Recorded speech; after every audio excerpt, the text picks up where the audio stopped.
আসসালামু আলাইকুম বন্ধুরা, আশা করি সবাই ভালো আছেন। লেবানন থেকে আমি মাসুদ ব্লগার বলছি। বন্ধুরা, ইতিমধ্যে অনেকজনে কমেন্ট করেন যে ভাই, দালালকে কিভাবে চিনবো। ভাই, সবচেয়ে বড় কথা হলো আপনি নসিবে যা আছে তাই হইব। আর যদি বিদেশ আসতে চান তাহলে আপনি যে কোনো কান্ট্রিতে যান, আপনি দালালকে বিশ্বাস করতে হবে। দালালকে বিশ্বাস না করলে আপনি আসতে পারবেন না। যারা অফিসে, মানে আপনি দেখা গেছে অফিসের মাধ্যমে যাবেন, ওই অফিসওয়ালা ওই দালালদের কথায় প্রশংসিত করে বেশি, কারণ অফিসওয়ালারা ঢাকা শহরে বসে থাকে এসির ভিতরে, আর গ্রামে ঘুরে ঘুরে কাস্টমার ঠিক করে দালালরা। তাই যার কারণে দালালদেরকে বিশ্বাস করতে হবে। আসলে ভাই, আপনি যার মাধ্যমে আসেন যদি আপনজন থাকে তাহলে তাহলে সবচেয়ে বেশি বেটার হয়। কারণ আপনজন থাকলে বাদে ওটা একটা বেশি নিশ্চয়তা থাকে। আর দ্বিতীয় কথা, একটা মানুষ যখন নাকি বিদেশের ব্যাপারে লাইন দেয়, তখন মনে করেন আপনার অনেক টাকা পয়সার দরকার, অনেক টাকা পয়সা দিয়ে পাসপোর্ট জমা দেয়। কিন্তু ওই দালাল যদি নাকি ভালো হয় তাহলে আপনার সাথে বেইমানকি করবে না।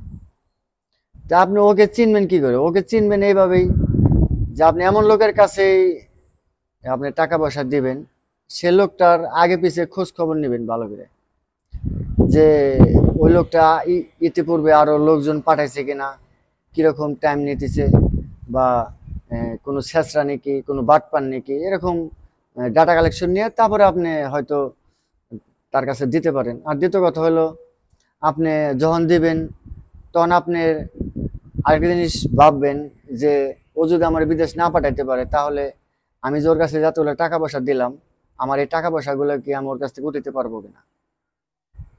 না, এরকম নানান ধরনের চিন্তা ভাবনা করে আপনারা দিবেন। তারপরে আপনি দালালকে বিশ্বাস না করলে বিদেশ আসতে পারবেন না কখনো। কারণ আপনার বিশ্বাস থাকতে হবে, আর ওকে বিশ্বাস করতে হবে। আপনি বিশ্বাস না করলে আপনি বিদেশ আসতে পারবেন না। তাই ঠিক আছে বন্ধুরা, সব ভালো থাকবেন, দোয়া করবেন আমার জন্য, আমি যেন আপনাদের পাশে থাকতে পারি। আর আপনারা, আমিও আপনাদের জন্য দোয়া করি আপনারা আমার পাশে সর্বক্ষণ থাকবেন। আমার চ্যানেলটি, আমার এই ভিডিওগুলো যদি ভালো লাগে তাহলে আমার চ্যানেলটি আপনারা সাবস্ক্রাইব করে একটা লাইক দিয়ে সর্বোচ্চ ভিডিওটা শেয়ার করে দেবেন, যাতে আপনারা আরও বন্ধু বান্ধব দেখতে পারে শেয়ারের মাধ্যমে। তাই সবাই ভালো থাকবেন। আসসালামু আলাইকুম বন্ধুরা, সবাই ভালো থাকবেন।